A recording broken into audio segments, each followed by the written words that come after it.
"Either your mother apologizes to me or I'm gone," I said. "I'll help you pack." Anish tales, and this is one of those moments where the relationship is already over before both people realize it. She thought I was bluffing. I didn't argue. I didn't raise my voice. I just walked into the bedroom, pulled her suitcase out of the closet, unzipped it, and started folding her clothes. That was the first time in 3 years she looked scared. I was 31. We'd been together for 3 years, and she'd been living in my apartment for about a year and a half. The place is mine. Mortgage in my name, deed in my name, bought it before we met. She paid a small amount towards shared expenses, way below what rent would have been anywhere else around here. My mom lives about 40 minutes away. She's 58, widowed, kind to a fault, and about as far from the nightmare mother-in-law stereotype as you can get. She visits maybe once a month, calls a couple times a week, always checks first, always brings food, always tries not to be a burden. My girlfriend hated her anyway, not openly at first. It was smaller than that. Constant. Annoying. Hard to pin down if you wanted to keep giving someone the benefit of the doubt. The soup my mom brought was too heavy. The visits were too long. The calls were too frequent. My mom asking if I was happy somehow became an insult. My mom saying I looked tired turned into criticism of my girlfriend's cooking. Every normal interaction had to be translated into an attack, and for 3 years I tried to manage it. I asked my mom to text before calling. I shortened visits. I kept smoothing things over because I told myself that was what a good partner did. Keep the peace, be fair, don't escalate. The problem was peace was never the goal, control was. Last Sunday my mom stopped by with soup because I had a cold. She stayed about an hour, totally normal visit.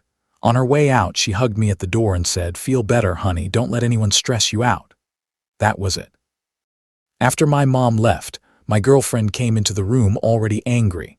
She asked if I had heard what my mom said. I told her not really, just the end of it. Then she informed me that my mother had clearly been talking about her. That "don't let anyone stress you out" was a direct shot. That my mom had been passive-aggressive for months. That last month when my mom asked if I was happy, that had also been a dig at her. Then she brought up a dinner from weeks earlier where my mom apparently called her controlling because she had a lot of opinions about my schedule. I just stood there listening to this whole case file she'd built out of nothing. And something in me finally got tired. I told her my mother had done nothing wrong.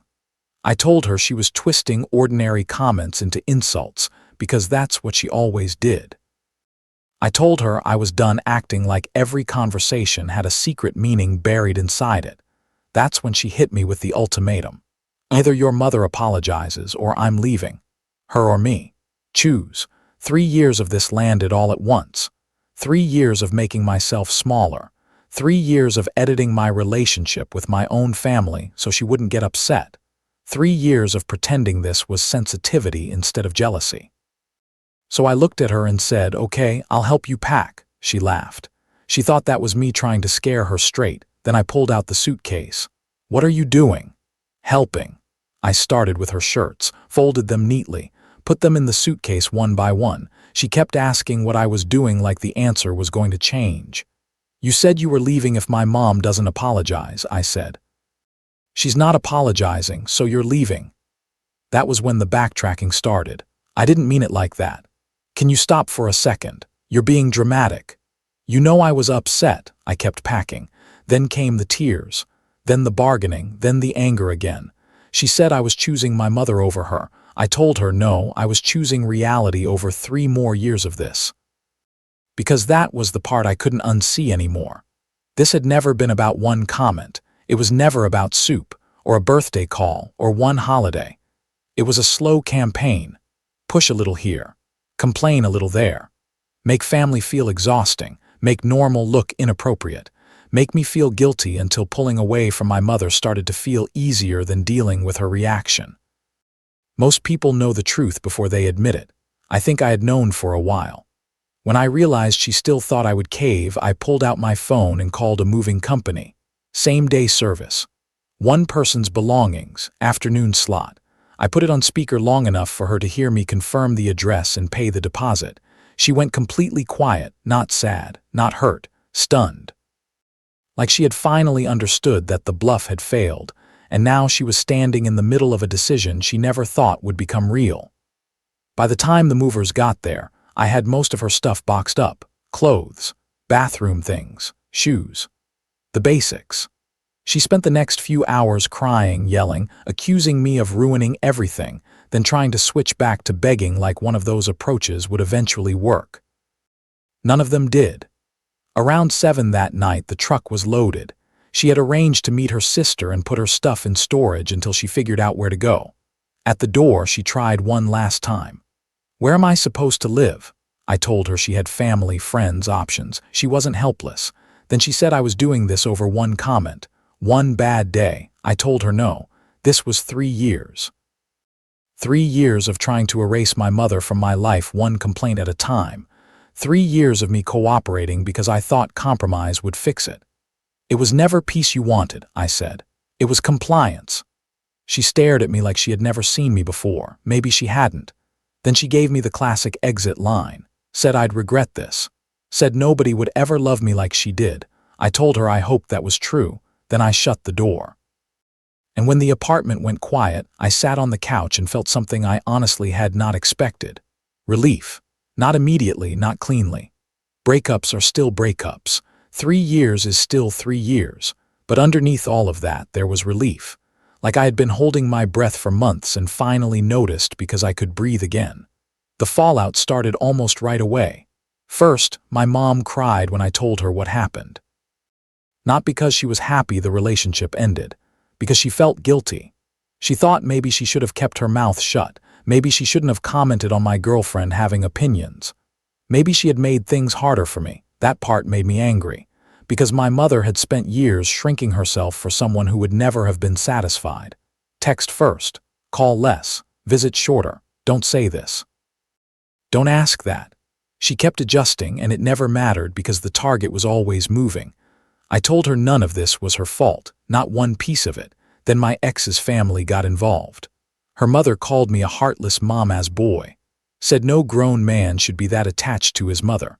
Said her daughter only wanted to feel like a priority. That one almost made me laugh. I saw my mom once a month. My girlfriend lived with me. If that still wasn't enough, then the issue was never time. It was ownership. A few mutual friends reached out too, because my ex had started telling people I threw her out over nothing, over wanting boundaries, over asking for respect. So I showed one of them screenshots. Months of messages complaining that my mom called too much, visited too often, wanted holidays, took up space, had opinions, made her uncomfortable just by existing. That conversation ended pretty fast. Truth does not travel as fast as drama, but it usually holds up better. Then came the part that mattered more. A few days after moving out, she let herself back into my apartment with a copied key I didn't know she had made. I was at work. My Ring camera caught all of it. She walked through the apartment like she still lived there. Opened drawers, checked closets, went through papers on my desk, sat on my couch and cried for 20 minutes. Took a few things from the kitchen and left. I changed the locks that same day. And once I watched that footage, something clicked. She wasn't there because she missed me. She was looking for leverage. Months earlier, she had pushed me to put her name on the place somehow, asked about security, talked about building together. I'd said no, because the apartment was mine and always had been. Her contribution was rent, not equity, and we both knew it. Seeing her dig through my desk after the breakup made me think she was hoping to find something that changed that. She didn't. A week later, I got a letter from a lawyer claiming she deserved compensation for her contributions to the household. I called a lawyer friend. He read it and basically told me it was garbage. No name on the deed, no name on the mortgage, no cohabitation agreement, no shared assets, no legal leg to stand on. What she had was entitlement and a lawyer willing to put it on letterhead. My lawyer sent one response, and that was pretty much the end of the legal fantasy. Funny how fast scare tactics die when they run into paperwork. She still tried one more thing. Showed up at my office and told reception she needed to see me urgently. The building called me before sending her up. I told them she was my ex and to have security remove her. I watched it happen on the lobby camera.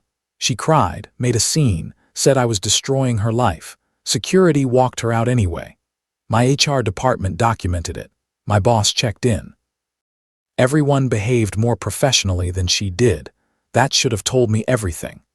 After that, her family kept trying to turn me into the villain, but the energy had shifted. No more real legal threats. No more access to my home. No more conversations. Just noise from people who had already decided their daughter could not possibly be the problem. I stopped engaging. And once I stopped engaging, I started noticing what life felt like without her in it. My mom came over for dinner one night. First visit in years where nobody was hovering, sighing, checking the time, making me feel guilty for enjoying it. She stayed for hours. Cooked. We watched a movie. She told me stories about my dad I hadn't heard before. At one point, she fell asleep on my couch for 20 minutes, and the apartment was so peaceful I just sat there and let her sleep. That was when it really hit me. This was what had been missing. Not because my mom had been absent, because I had been trained to treat normal family love like something I needed to manage. My ex reached out through her sister one last time. Same message underneath different words. She only wanted to feel like a priority. Any good boyfriend would have chosen his partner. For weeks, I ignored it. Then I finally answered with one sentence. Any good partner wouldn't have asked me to choose in the first place. That was the last thing I said. And honestly, it was enough. I've been seeing a therapist.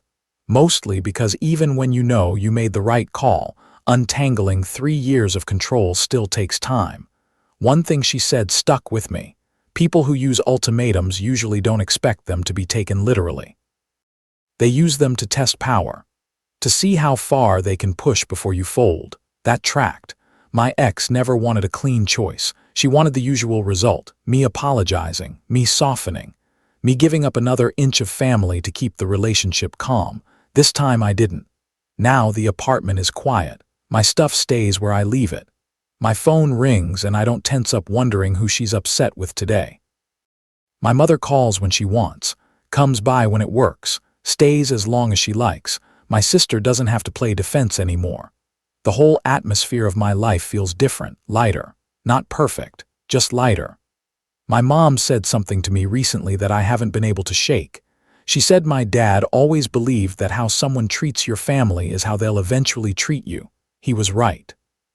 Because someone who resents the people who love you does not stop there.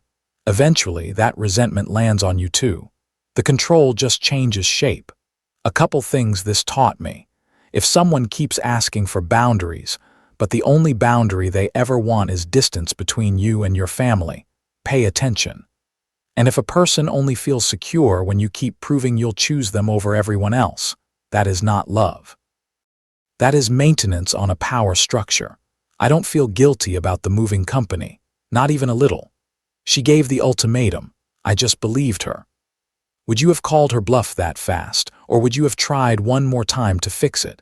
And if your partner made you choose between them and a parent who had done nothing wrong, how many smaller warnings do you think came before that one?